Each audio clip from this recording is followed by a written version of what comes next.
नमस्कार मित्रों, क्या आपने कभी सोचा है कि जब कोई इंसान मरता है तो उसका आत्मा कहाँ जाता है? क्या आत्मा भटकती रहती है या फिर उसके साथ कुछ और होता है? आज हम इस सवाल का जवाब ढूंढेंगे बाइबल के प्रकाश में। तो इस वीडियो को अंत तक जरूर देखिए क्योंकि यह आपके जीवन को बदल सकता है। आत्मा का निर्माण और उद्देश्य। सबसे पहले समझते हैं कि आत्मा क्या है। बाइबल बताती है कि जब परमेश्वर ने मनुष्य को बनाया तो उसने मिट्टी से उसका शरीर बनाया और अपनी सांस फूंकी। उत्पत्ति 2:7। तब यहोवा परमेश्वर ने आदम की नासिका में जीवन का श्वास फूंका और मनुष्य जीवित प्राणी बन गया। इसका मतलब है कि इंसान के अंदर जो जीवन है वह आत्मा परमेश्वर की ओर से है। आत्मा अमर है, यानी कभी नहीं मरती। शरीर तो मरेगा पर आत्मा हमेशा जीवित रहेगी।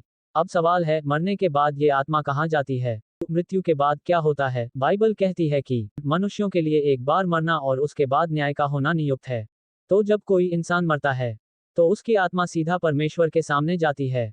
वहां उसके जीवन का लेखा जोखा होता है। फिर उसके अनुसार उसका स्थान तय किया जाता है। जो लोग यीशु मसीह पर विश्वास करते हैं उनके लिए मृत्यु एक दरवाजा है जिसके पार स्वर्गलोक है।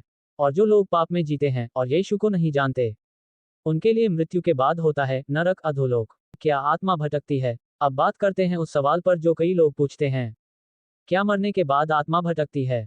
कुछ लोग मानते हैं कि आत्माएं इस धरती पर ही घूमती रहती हैं, पर बाइबल में इसका कोई आधार नहीं है। उपदेशक 12:7 कहता है, तब मिट्टी अपनी पूर्व दशा में पृथ्वी पर लौट जाएगी और आत्मा परमेश्वर के पास जाएगी जिसने उसे दिया था।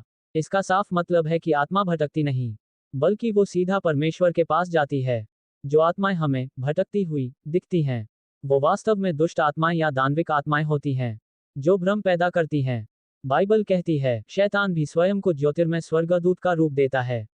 2 कुरिन्थियों 11:14। इसलिए जो आत्माएं दिखती हैं वो मृतक की आत्माएं नहीं होती, बल्कि शैतानी आत्माएं होती हैं जो लोगों को डराने, धोखा देने का काम करती हैं। जो लोग यीशु मसीह को अपना उद्धारकर्ता मानते हैं उनके लिए मृत्यु का डर नहीं होता। मुझे मसीह के साथ जाना और उसके साथ रहना कहीं अच्छा है। जब कोई विश्वासी मरता है उसका आत्मा सीधा स्वर्ग में प्रभु के पास चला जाता है। प्रभु में मरने वाले धन्य हैं। प्रकाशित वाक्य 14:13। परंतु जो लोग यीशु को ठुकराते हैं उनका आत्मा न्याय के दिन तक अधोलोक में रखा जाएगा जहां वो पीड़ा में रहेगा। लूका 16:19-31। अमीर और लाजर की कहानी। तो मित्रों, आज आपने जाना कि मरने के बाद आत्मा भटकती नहीं है। आत्मा सीधा परमेश्वर के पास जाती है। यीशु मसीह में विश्वास करने वाले स्वर्ग में जाते हैं और जो यीशु से दूर हैं उन्हें न्याय का सामना करना पड़ता है। आज परमेश्वर आपसे एक सवाल पूछता है, यदि आज तुम मरो तो तुम्हारा आत्मा कहाँ जाएगा? यीशु ने कहा, मार्ग, सत्य और जीवन मैं ही हूँ, बिना मेरे कोई पिता के पास नहीं आता।